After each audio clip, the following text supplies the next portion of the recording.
বিসমিল্লাহির রহমানির রহিম। সুপ্রিয় শিক্ষার্থীরা, আসসালামু আলাইকুম। আমি চার্লি খাতুন, প্রভাষক, ইসলামিক স্টাডি বিভাগ, শহীদ আলী ডিগ্রি কলেজ, কালীগঞ্জ, ঝিনাইদহ। প্রিয় শিক্ষার্থী, আজ আমি তোমাদের ইসলাম শিক্ষা প্রথম পত্রের 4th অধ্যায় থেকে মসজিদ সম্পর্কে আলোচনা করব। মসজিদ আরবি পরিভাষা, এটি একবচন, এর বহুবচন হচ্ছে মাসাজিদ। মাসাজিদ শব্দের অর্থ কী? মাসাজিদ শব্দের অর্থ হলো সিজদার স্থান।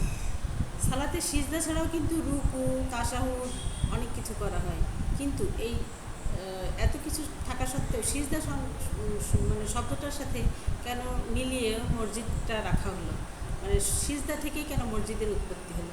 অর্থাৎ আমরা কিন্তু নামাজের যতগুলো কাজই করি, কিন্তু এর সবচেয়ে গুরুত্বপূর্ণ কাজ হচ্ছে সিজদা করা, অর্থাৎ আল্লাহর কাছে নিজেকে একদম সম্পূর্ণরূপে সমর্পণ করা।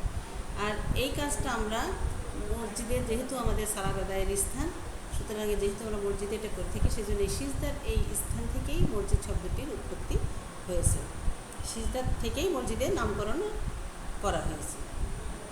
আর এটা হচ্ছে যে আল্লাহর কাছে আমাদের কি পরম প্রকাশ, অর্থাৎ আমাদের সব নিজেকে সম্পূর্ণ বিনয়ের সাথে, মানে সম্পূর্ণ কি বলবো, আল্লাহর কাছে সমর্পণ করে এটা সমর্পণ করাই হচ্ছে সিজদা, অর্থাৎ সেজন্যই সিজদা থেকে মসজিদের উৎপত্তি হয়েছে। ইসলামী শরীয়তের পরিভাষায় সালাতের স্থানকে মসজিদ বলা হয়। মসজিদকে কি বলা হয়? এছাড়া আল্লাহর ঘরও বলা হয়, বাইতুল্লাহ বা আল্লাহর ঘরও বলা হয়। আর মুসলিম সমাজের সংস্কৃতি চর্চার মূল কেন্দ্রবিন্দুই কিন্তু হচ্ছে মসজিদ। সুতরাং মসজিদ আমাদের মুসলিম সমাজের একটি গুরুত্বপূর্ণ উপাদান। আর আমরা যদি কোনো মুসলিম সমাজ কল্পনা করি, তাহলে সেখানে মসজিদ থাকবে না। মসজিদ ছাড়া মুসলিম সমাজ কল্পনা করা কিন্তু অসম্ভব। সুতরাং মসজিদকে কেন্দ্র করেই কিন্তু আমাদের ইসলামী সমাজ ব্যবস্থা গড়ে উঠেছে। সুতরাং আমাদের মসজিদ একটা অত্যাবশ্যকীয় উপাদান। এখন আমরা এই যে ইসলামী সমাজে মসজিদের যে গুরুত্বটা, আমরা এটা একটু আলোচনা করি। আমরা এতক্ষণ জানলাম মসজিদ কাকে বলে, এখন আমরা মসজিদের গুরুত্ব সম্পর্কে একটু আলোচনা করি। প্রথম কাজ হচ্ছে কি? মসজিদের প্রথম কাজ, আমরা যদি মসজিদে একটা কল্পনা করি, তাহলে সেখানে আমাদের প্রথম কাজটা কি? প্রথম কাজটা হলো ইবাদত সম্পাদন করা। অর্থাৎ আমরা দৈনন্দিন যে 5 ওয়াক্ত নামাজ পড়ি, দৈনিক যে আমরা 5 ওয়াক্ত নামাজ পড়ি, এই নামাজের মূল কেন্দ্রবিন্দু হচ্ছে মসজিদ। আর আমাদের ইবাদতেরও কিন্তু প্রথম উপাদান, প্রথম আছে ঈমান বা বিশ্বাস, তারপরেই কিন্তু আমাদের যে মানে আমরা যেটা কাজে দেখাই, সেটা সবচেয়ে প্রথম কাজ হচ্ছে নামাজ পড়া, অর্থাৎ সালাত আদায় করা। আর এই সালাত কিন্তু আমরা মসজিদেই আদায় করে থাকি। পবিত্র কোরআনে 150 বার বলা হয়েছে, তোমরা সালাত কায়েম করো, জাকাত আদায় করো। আর সালাত কায়েম করো কাদের সাথে? রুকুকারীদের সাথে, যারা রুকু বা সিজদা করে। অর্থাৎ এখানে যে আমরা রুকুকারীদের সাথে রুকু করার অর্থ হচ্ছে যে জামাতে নামাজ আদায় করা বা জামাতে সালাত আদায় করা। জামাতে সালাত আদায় করতে গেলে কিন্তু সর্বপ্রথম যেটা আমাদের থাকতে হবে সেটা হলো মসজিদ। যেহেতু রুকুকারীদের সাথে রুকু করার কথা বলা হয়েছে, অর্থাৎ এখানে সবাইকে সমবেতভাবে নামাজ আদায়ের তাগিদ দেওয়া হয়েছে। এই যে সমবেতভাবে নামাজ আদায় করতে গেলে কিন্তু আমাদের মসজিদ অবশ্যই থাকতে হবে। আর যদি কেউ মসজিদে ইচ্ছা করে না যায়, তাহলে কি, বা এই যে একসাথে জামাতে নামাজ না আদায় করে, তাহলে ঘরে বসে কোনো পুরুষ যদি নামাজ আদায় করে, তাহলে কিন্তু তার কি হবে? এটা কিন্তু ইসলাম কিন্তু সমর্থন করে না। অর্থাৎ যার সামর্থ্য আছে, যার পায়ে হেঁটে যাওয়া বা যে কোনো প্রতিবন্ধকতা যার নেই, সে কিন্তু অবশ্যই তাকে মসজিদে যেয়ে সালাত আদায় করতে হবে, অর্থাৎ জামাতে নামাজ আদায় করতে হবে। সুতরাং ইবাদত সম্পাদনের প্রধান কেন্দ্রবিন্দু হচ্ছে আমাদের মসজিদ। তারপরে যদি আমরা বলি যে মুসলিম সমাজের কেন্দ্র ভিত্তি হচ্ছে এই মসজিদ। আমি আগেই বলছি যে কোনো সমাজকে যদি ইসলামী সমাজ বলা হয়, তাহলে তার কেন্দ্রে থাকতে হবে একটা মসজিদ। অর্থাৎ মসজিদ ছাড়া ইসলামী সমাজ কল্পনা করা যায় না। কারণ দৈনিক যদি 5 ওয়াক্ত আযান এবং নামাজ না হয়, তাহলে সে সমাজ কখনোই ইসলামী সমাজ হতে পারে না। যার জন্য আমাদের এই মুসলিম সমাজ বিকাশ সাধনের প্রথম উপাদানই হচ্ছে মসজিদ।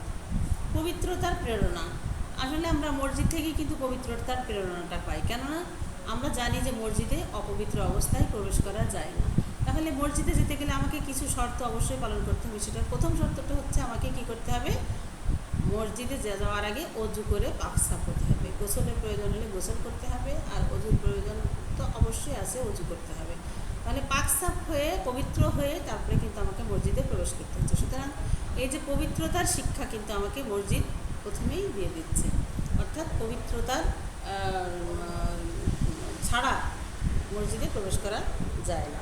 এর বলা হয়েছে মসজিদকে পবিত্রতার প্রেরণা। আর একটা হচ্ছে যে মসজিদে আমরা দৈনন্দিন যে যাই 5 বার 5 ওয়াক্ত নামাজে যে যাই, তাহলে কি হয়, এখানে দেখো, এখানে কিন্তু ধরো শুধু তুমি যাচ্ছ না, এখানে সমাজের গরিব ধনী সমস্ত প্রকার তোমার প্রতিবেশী যারা আছে, আশেপাশের বাড়ির যারা আছে বা একটু দূরের যারা আছে, তারাও কিন্তু মসজিদে নামাজ পড়তে আসছে। সুতরাং দৈনিক তাদের সাথে তোমার 5 বার দেখা হচ্ছে। তার ফলে কী হচ্ছে যে তুমি 5 বার তাদের কিন্তু খোঁজ খবর নিতে পারছো, যে তারা কেউ অসুস্থ আছে কিনা, তারা কেউ বিপদে আছে কিনা, কোনো প্রকার সমস্যার সম্মুখীন কেউ হয়েছে কিনা। এভাবে কিন্তু আমরা মসজিদের মাধ্যমে সেই খোঁজ খবরটা নিতে পারি। এবং নামাজ শেষে আমরা সবার সাথে যখন কথা বলি বা কোলাকুলি করি, যখন যে যেটা করে না কেন, বা আমরা করমর্দন করি, যেটাই করি, তাহলে আমরা তখন কিন্তু আমরা একে অপরের কুশলাদি জিজ্ঞাসা করি এবং একে অপরের খোঁজখবর নিতে পারি। তাহলে কি হচ্ছে যে এর মাধ্যমে কি হচ্ছে, একে অপরের সাথে একটা সুদৃঢ় ভ্রাতৃত্ববোধ সৃষ্টি হচ্ছে। অর্থাৎ একজন যখন আরেকজনের খোঁজখবর নিচ্ছি, তার বিপদে এগিয়ে যাচ্ছে, তখন কিন্তু একজনের সাথে আরেকজনের একটা সুন্দর সম্পর্ক গড়ে উঠছে।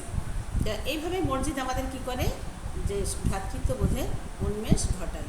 আর একটা হচ্ছে যে মসজিদে আমরা দৈনিক 5 বার যাই, আজানের সাথে সাথে আমরা যাই। আমরা কিন্তু যারা নামাজ পড়ি, আমাদের কিন্তু একটা ব্রেনে একটা থাকে যে মানে সময় জ্ঞান থাকে, যে এই সময় জোহরের রক্ত, এই সময় আসরের রক্ত। তাহলে আমরা যে কাজই করি না কেন, সেই কাজ ফেলে রেখে কিন্তু আমরা ওই তার নির্দিষ্ট সময় পূর্বে আমরা কি করি, নিজের বাসায় যাই বা পাকসাপ হই, অজু গোসল যার যেটা প্রয়োজন সেটা করে কিন্তু আজান শোনার সাথে আমরা মসজিদের দিকে রওনা দিই। তাহলে এই যে মসজিদ আমাদের কি করছে, দৈনন্দিন জীবনে আমাদের সময়ানুবর্তিতার জ্ঞানেরও শিক্ষা দিচ্ছে। অর্থাৎ আমাকেই বুঝতে হবে যে এখন এই সময় হয়েছে, এতটা বাজে, অতএব আমাকে মসজিদে যেতে হবে। সুতরাং আমাকে এই কাজগুলো তার আগে সেরে ফেলতে হবে। তাহলে কি আমাদের দৈনন্দিন জীবনের কাজের রুটিনটাও কিন্তু এই মসজিদ প্রত্যক্ষ বা পরোক্ষভাবে নির্ধারিত করে দিচ্ছে। সুতরাং আমাদের মসজিদ কী করছে, একটা সময়ানুবর্তিতার শিক্ষা আমাদের দিয়ে দিচ্ছে। আর আরও মসজিদের আমরা আরও অনেক কিছু কার্যক্রম দেখতে পাই। তোমরা হয়তো আপাত দৃষ্টিতে মনে করো যে মসজিদ কি শুধু আজান দেয়া নামাজ পড়ার স্থান, কিন্তু আসলে না। মসজিদ কিন্তু অনেক কিছুর কেন্দ্রবিন্দু। তোমরা যদি এই পুরো আলোচনাটা শোনো মনোযোগ দিয়ে, তাহলে তোমরা বুঝতে পারবে যে মসজিদ আমাদের কত গুরুত্বপূর্ণ বিষয়। দেখো, এখানে বলা হয়েছে যে ইসলামী সমাজে যারা এই যে বয়স্ক লোক, যারা অশিক্ষিত আছে, এই যে গণশিক্ষা, এই মসজিদ কিন্তু গণশিক্ষার একটা বড় মাধ্যম। অর্থাৎ মসজিদে যারা ইমাম নিয়োগ পাবেন বা ইমাম থাকবেন, তারা কিন্তু কি করবেন, এলাকার যারা বয়স্ক লোক আছে, অর্থাৎ অশিক্ষিত বয়স্ক লোক যারা স্বাক্ষর জ্ঞান সম্পন্ন নয়, তাদেরকে একত্রিত করবে, তাদেরকে সমবেত করবে এবং তাদেরকে অবসর সময়ে যখন বিকালে বা সন্ধ্যায় বা রাতে তাদেরকে কিন্তু এই স্বাক্ষর জ্ঞান সম্পন্ন করার জন্য বা সাক্ষরতা জ্ঞান অর্জন করার জন্য তাদেরকে প্রশিক্ষণ দেবে বা তাদেরকে শিক্ষা দেবে। আর মসজিদে যিনি ইমাম থাকবেন, তিনিই কিন্তু এই দায়িত্বটা পালন করবেন। তাহলে কি হলো, মসজিদ আমাদের নিরক্ষরতা দূরীকরণেও একটা বড় ব্যাপক ভূমিকা রাখতে পারে। আর একটা কী করতে পারে, দেখো, মসজিদে যিনি ইমাম থাকবেন তাকে কিন্তু অবশ্যই প্রশিক্ষিত হতে হবে এবং তিনি কি করবেন, তিনি কিন্তু এই যে কাজগুলো আমরা বলছি, সেই কাজগুলোর সাথে কিন্তু তিনি অবশ্যই সম্পৃক্ত থাকবেন এবং তার উদ্যোগেই কাজগুলো হতে হবে। যেমন ধরো যে এলাকায় কিছু যুবক আছে যারা শিক্ষিত কিন্তু বেকার ঘুরে বেড়াচ্ছে, তারা বিভিন্ন এই ধরনের ব্যক্তিরা কিন্তু বিভিন্ন অপকর্মে লিপ্ত হয়, কেননা তারা শিক্ষিত হয়েও কোনো কাজ পাচ্ছে না, তারা বেকার বা অশিক্ষিত বেকারও অনেক আছে। অশিক্ষিত লোকজন সাধারণত বিভিন্ন শ্রমিকের বিভিন্ন কাজে বা রিক্সা ভ্যান চালক বা যে কোনোভাবে কিন্তু কাজে যোগদান করে। আর যারা একটু শিক্ষিত হয়ে লেখাপড়া শিখে যারা কাজ পায় না, এরা কিন্তু বেশি বেকার হয়ে ঘুরে বেড়ায় এবং এরা কিন্তু এক এক সময় কী হয়, নেশার সাথে যুক্ত হয়, বিভিন্ন চুরি চিন্তায় রাহাজানি বিভিন্ন অপকর্মের সাথে লিপ্ত হয়ে যায়, জড়িত হয়ে যায়। তাহলে এই সমাজটাকে, মানে এই যে যুব সমাজ, বেকার যুব সমাজ, এদেরকে বিভিন্ন প্রশিক্ষণের মাধ্যমে ইমাম সাহেব কী করবেন, যেমন এলাকায় যে চাষযোগ্য যে ডোবা পুকুর খাল বিল আছে, সেগুলোতে মাছ চাষ করবেন এবং এই যুবকগুলোকে কাজে লাগিয়ে সেখানে কিন্তু মাছ চাষের ব্যবস্থা করে দেবেন। আমার দেখা যাচ্ছে রাস্তার ধারে অনেক ফাঁকা জায়গা পড়ে থাকে, সেখানে এই বেকার যুবকদের দিয়ে গাছ লাগানোর কিন্তু প্রশিক্ষণ দিতে পারেন বা তাদের মাধ্যমে তাদের সাথে নিয়ে এই গাছ লাগানোর কাজটি কিন্তু ইমাম সাহেব করতে পারেন। আর এই গাছ থেকে যে পরবর্তীতে যে টাকা উপার্জিত হবে, সেই টাকা এই বেকার যুবকদের মধ্যে বিলি করে দিলে তারা কিন্তু একটা কিছু টাকা পাবে এবং সেখান থেকে কিন্তু তারা উপকৃত হতে পারবে। এভাবে কিন্তু এক এলাকার যে বেকার যুবকের বেকার যে সমস্যা, এই সমস্যারও কিন্তু আমরা সমাধান করতে পারি এই মসজিদের মাধ্যমেই। সুতরাং আমাদের সেদিকেও খেয়াল রাখতে হবে। মসজিদকে আমাদের অবশ্যই সেই বিবেচনায় রেখে মসজিদের কার্যক্রম পরিচালনা করতে হবে। আর একটা কথা হচ্ছে যে আমরা ছোট ছোট কোমলমতি শিশুদের আমরা মক্তবের শিক্ষা দিয়ে থাকি। তো এই মক্তবও কিন্তু মসজিদেরই একটা অংশ। কোনো কোনো এলাকায় দেখবা যে আলাদা করে কিন্তু মক্তব নেই, এখানে মসজিদের বারান্দায় বা মসজিদের পাশে একটা ছোট জায়গা তৈরি করে সেখানে কিন্তু এই কোমলমতি বাচ্চাদের ইসলামী শিক্ষার পাশাপাশি তাদের ইসলামী যে বর্ণমালা আছে সেগুলো শিক্ষা, ইসলামী আদব কায়দা শিক্ষা, শিষ্টাচার শিক্ষা, ভদ্রতা শিক্ষা, টিচারকে মানার একটা প্রশিক্ষণ, সহপাঠীদের সাথে মিলেমিশে থাকার যে শিক্ষা, এইগুলো কিন্তু এই মক্তবের মাধ্যমেই দেওয়া হয়ে থাকে। আর এছাড়াও আমরা যে ভাষায় কথা বলি, যে এলাকার বা দেশের মানুষ, সে এলাকার কৃষ্টি কালচার সম্পর্কেও কিন্তু এই মক্তব বিভিন্ন শিক্ষা বা প্রশিক্ষণ দিয়ে থাকে। সুতরাং একটা বাচ্চাকে সুন্দরভাবে গড়ে তোলার জন্য মক্তবের ভূমিকা কিন্তু একটা বিশাল ভূমিকা। আর এই মক্তব পরিচালিত হয়ে থাকে সাধারণত এই মসজিদের ইমাম বা এই মসজিদ কেন্দ্রিক। সুতরাং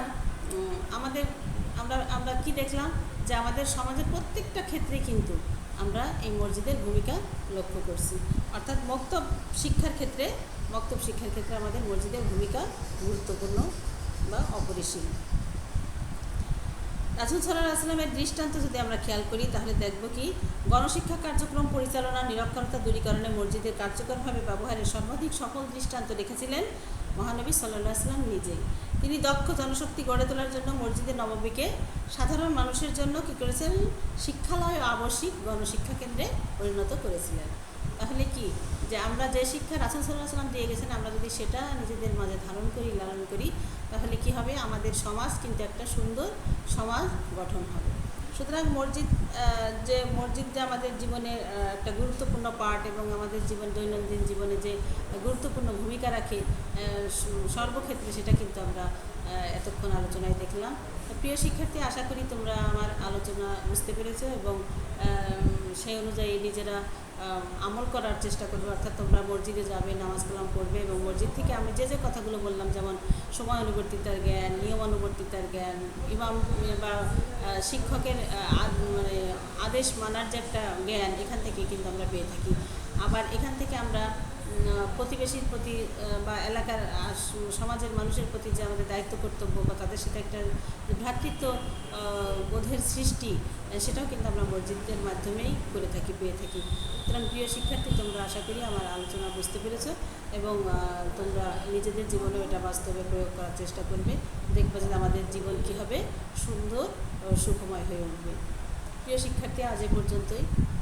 আশা করি তোমরা মনোযোগ দিয়ে ক্লাসটা দেখবে এবং আমাদের সাথে থাকবে। আল্লাহ হাফেজ।